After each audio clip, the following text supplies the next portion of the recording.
Part number 3, our horse's rib cage. Now for me, many years ago, this was one of the hardest exercises for me to master, and it was kind of counterintuitive because I thought I knew how to side pass my horse.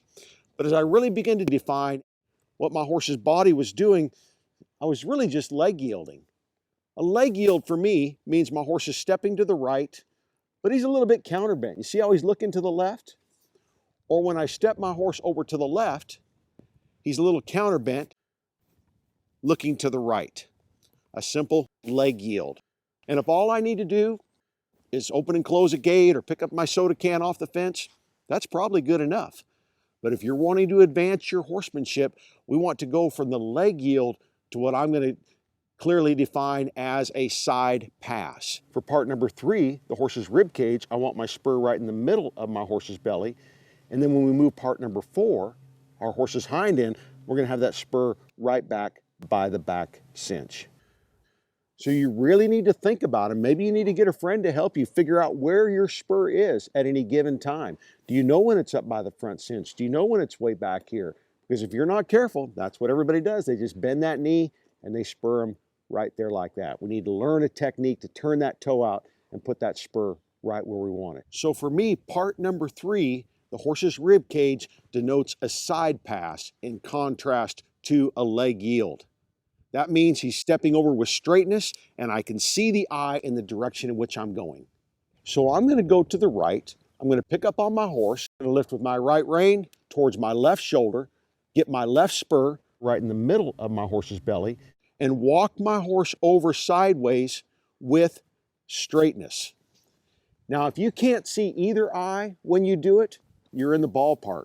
But ideally, if you could see the eye in the direction in which you're going, with even just a little bit of curve and bend in that direction, that really denotes a side pass and control over part number 3, our horse's rib cage. And don't be afraid of a little bit of forward drift in regard to this.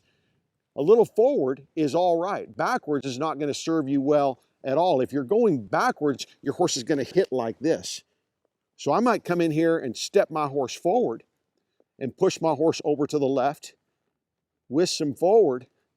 And if you master that with some forward, your friends, your dressage friends, might call that a half pass, where the horse is bent in the direction in which you're going and you have some forward momentum. So don't be afraid of a little bit of forward as you're pushing that rib cage over. So which eye I can see really helps me understand how my horse's body is shaped up.